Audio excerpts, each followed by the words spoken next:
The city wakes before I do, but I've been awake longer.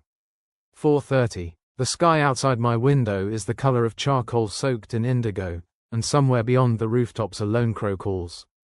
I sit at the edge of my bed, turning over the bronze key in my palm. It belonged to my grandmother. She never told me what it opened. My flatmate, Simone, says I live like a monk. She's not wrong. One chair, one lamp, a wall of books I've read twice. This morning, as every morning, I make coffee in silence and watch the dawn break over the horizon. There's a knock at my door at 6:15. It's always 6:15. Morning, Elias. Simone leans against the frame, mug in hand, eyes bright. You coming to the launch tonight? The gallery opening. Everyone's going. Everyone. The word lands like a stone in still water. I'll think about it, I say. She smiles, but it doesn't quite reach her eyes. You always think about it. I close the door gently. The key is still warm in my pocket. By noon, I'm at the architecture firm where I work. My desk sits in the corner, furthest from the windows. I've been here 3 years. No one knows I designed the waterfront pavilion they're unveiling tonight. I handed the sketches to my supervisor, Marcus, 6 months ago. He presented them as a collaborative effort. I didn't correct him. Elias, a word. Marcus stands at my desk, tablet in hand. His smile is performative, a mask he wears for clients and colleagues alike. I've seen him practice it in the bathroom mirror. The pavilion's getting press, he says. City magazine wants an interview. I'm thinking you and I, team photo, the whole bit. I look at him, really look. His pupils dilate slightly. He's lying. There's no team photo. He wants me there as set dressing, proof of his generosity. I'll pass, I say. His smile tightens. You sure? This could be good for your career.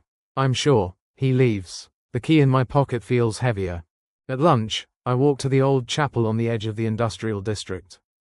It's been abandoned for a decade, with windows boarded and ivy reclaiming the stone. I slip through the side door. Inside, the air is cool and smells of moss and forgotten incense. I come here when the world gets too loud.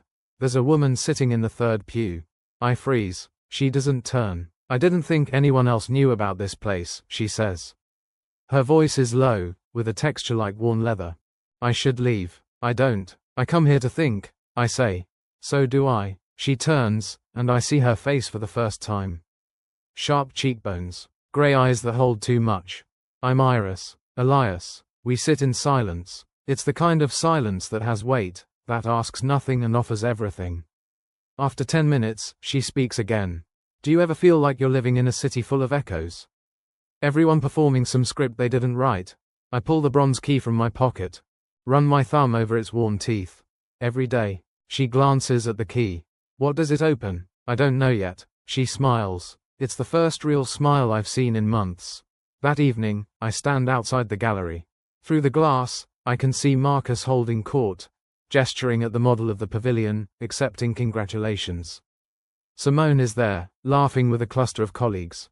The champagne catches the light. It looks like a film I've seen before. Iris appears beside me. I didn't hear her approach. Are you going in? She asks. No. Good. She holds up a folded piece of paper.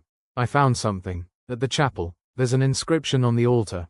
Latin. It mentions a bronze key. My pulse quickens. What does it say? Veritas Lux Mea. Truth is my light. And beneath it, an address. 12 Ashwood Lane. I know that street. It's in the old quarter, where the buildings predate the grid, where the city still remembers what it was. We take the bus in silence. The city scrolls past. At Ashwood Lane, we find a narrow townhouse, dark brick, with a single lamp burning in the upper window. The door is painted deep green. I pull out the key. It fits. Inside, the air is still. The walls are lined with architectural drawings. Plans for the city that was never built. Beneath them, a single name, Evelyn Cross. My grandmother. She was an architect, Iris says softly. One of the first women licensed in the city. I move through the room, touching the edges of her designs. Elegant, uncompromising. None of them were ever built. I find a journal on the desk. The last entry is dated 2 weeks before she died. They will not see my work in my lifetime. That is the price of refusal. To build what I believe, not what they demand. I leave this key to the one who understands. I close the journal. The weight in my chest shifts. Not lighter, different. Iris watches me. What will you do? I look at the drawings. At the chapel outside these walls. At the city that wants me to perform. I'll build what I believe, I say. Even if no one sees my name. They'll see the work, Iris says. That's enough. We lock the door behind us. Outside, the city hums. The gallery will close in an hour. Marcus will take his bows. Tomorrow, I'll return to my desk in the corner and begin again. But tonight, I walk through streets my grandmother once walked, carrying her key and her refusal. The crow calls from a distant rooftop. Somewhere, a door is opening. If this felt like your path, the door is always there. If Elias's choice felt familiar, there's a reason. To understand the patterns behind his refusal, watch 10 signs you're not just an INFJ. You're a Sigma INFJ.